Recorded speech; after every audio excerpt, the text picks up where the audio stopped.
Hoje nós vamos falar de um filme fundamental da história do cinema brasileiro, um dos filmes mais importantes da nossa filmografia nacional, que é Cabra Marcado para Morrer, de Eduardo Coutinho.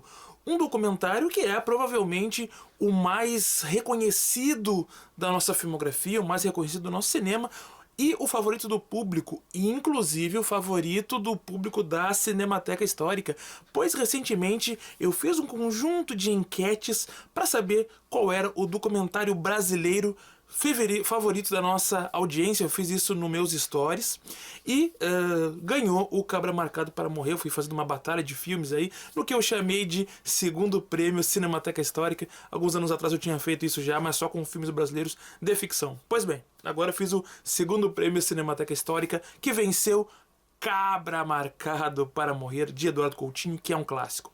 Eu vou aproveitar e hoje vou fazer aqui um vídeo analisando esse filme, falando um pouco da história de produção dele, pois é um filme que realmente tem uma história de produção aí que é marcante na nossa história, e falar um pouco do filme em si, da sua estrutura fílmica. Pois bem, minha gente, o filme Cabra Marcado para Morrer iniciou as suas filmagens em 1964 e terminou a sua produção apenas 20 anos depois, em 1984. Por que isso aconteceu?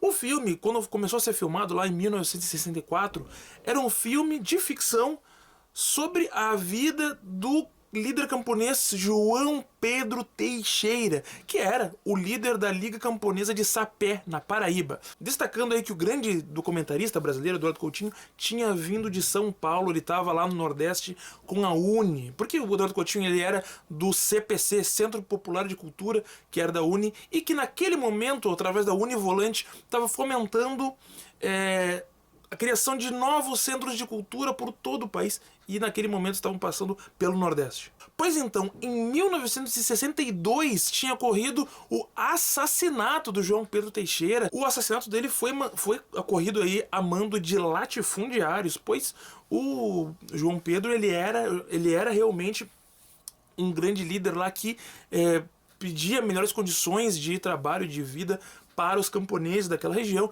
e também tinha uma luta grande pela terra. As filmagens começaram então de 63 para 64, tendo aí no elenco outros líderes camponeses, não necessariamente amigos do Teixeira, mas líderes camponeses que interpretaram os papéis do que tinha acontecido lá naquela região lá de Sapé. As filmagens não ocorreram exatamente nos locais onde o Teixeira tinha atuado, por uma série de fatores que nem vou trazer aqui. Mas no elenco estava Elisete Teixeira, que era a viúva do João Pedro e que acabou sendo aí a grande protagonista do filme. No entanto, durante as filmagens aconteceu o golpe militar de 64 e unidades do exército invadiram a fazenda onde estava sendo gravado o filme, e a equipe inclusive teve que se esconder. Teve pessoas que estavam ligadas à equipe que foram presas, e o próprio material de filmagem foi preso, foi apreendido, as câmeras, os negativos. Apenas existem imagens dessa filmagem original porque uma parte das filmagens tinha sido mandada para revelar no Rio de Janeiro, já tinha sido enviado. Essa parte que foi enviada acabou sendo escondida pelo pessoal do laboratório lá e ficou a salvo. Em 1982 retomaram as filmagens a partir da lei da anistia, onde boa parte das pessoas que tinham problemas políticos acabaram podendo voltar à vida política nacional. Nesse contexto, a Elisete Teixeira, que era a esposa do líder camponês assassinado, ela viveu esse tempo todo na clandestinidade, gente. E aí ela pôde retomar a vida normal. O Eduardo Coutinho retorna para o Nordeste e vai buscar as pessoas que participaram das filmagens originais em 64. E aí, aquele filme que em 64 era um filme de ficção, acaba se tornando um documentário sobre o que aconteceu com aquelas pessoas. Então, nós vemos no filme Cabra Marcado para Morrer diversas camadas narrativas. Nós vemos as imagens filmadas em 64 com a narração do Eduardo Coutinho, e não é apenas uma narração descritiva, com toda uma tradição de narratividade cinematográfica, né, ali da tradição da fábula. Então, ele vai contando, tem uma música, uma trilha sonora de fundo, né? Então é uma coisa assim que vai induzindo o nosso olhar e nós vemos aquelas imagens do filme original. Então a partir daí nós vamos conhecendo aquela história, porque ele na narração conta a história do que aconteceu na época da filmagem e depois como que tinha chegado até ali nos anos 80. Depois disso a gente vai vendo as imagens das pessoas como estão hoje em dia, porque o Eduardo Coutinho ele acaba reunindo aquelas pessoas que estavam em diversos lugares. Algumas estavam em Pernambuco, por exemplo, né? Algumas tinham sofrido demais durante a ditadura. Então ele vai reunindo essas pessoas, ele mostra as filmagens originais. Então o filme acaba sendo um elemento de reunião daquelas pessoas.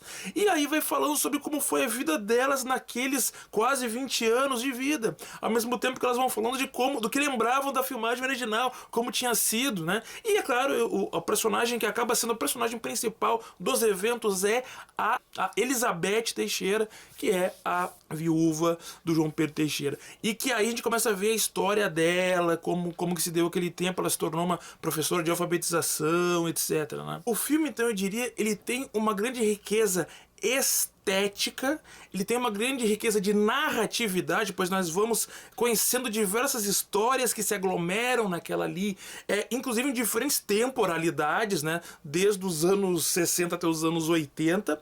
Nós vamos conhecendo diversos elementos daquela narrativa que vão se configurando como uma grande história sobre o nosso país naquele período. Porém, com personagens pontuais, personagens que, digamos assim, são desconhecidos do público, o que é uma marca do próprio Eduardo Coutinho, que tem documentários assim, onde ele vai pegando personagens desconhecidos do público e através deles nós vamos conhecendo como que eles veem aquele período. A gente pode ver isso no Edifício Master, Peões, enfim, na maioria dos seus grandes filmes. É um tipo de característica documental muito diferente, por exemplo, do Silvio Tendler, outro grande documentarista, mas que centra suas narrativas em grandes personagens, né? No Django, no Brizola, Milton Santos, ou então em grandes períodos da história, né? Enfim, são tipos diferentes, mas que ambos têm grande importância e que sabem fazer documentários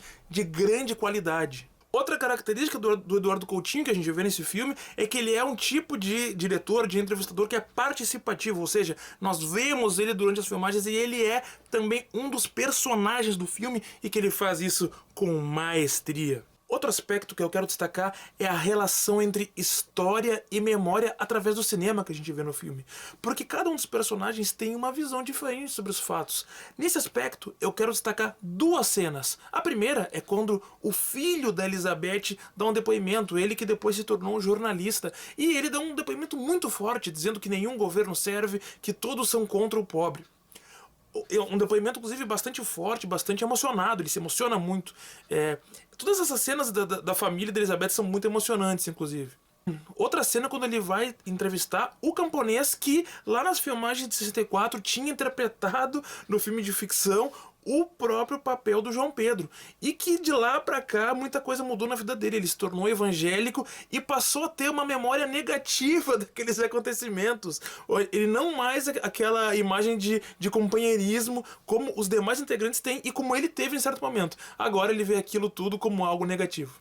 Inclusive ele se mostra bastante incomodado com a própria entrevista. Gente, eu quero aproveitar e perguntar pra vocês. Vocês conhecem um projeto chamado Cinemateca Play?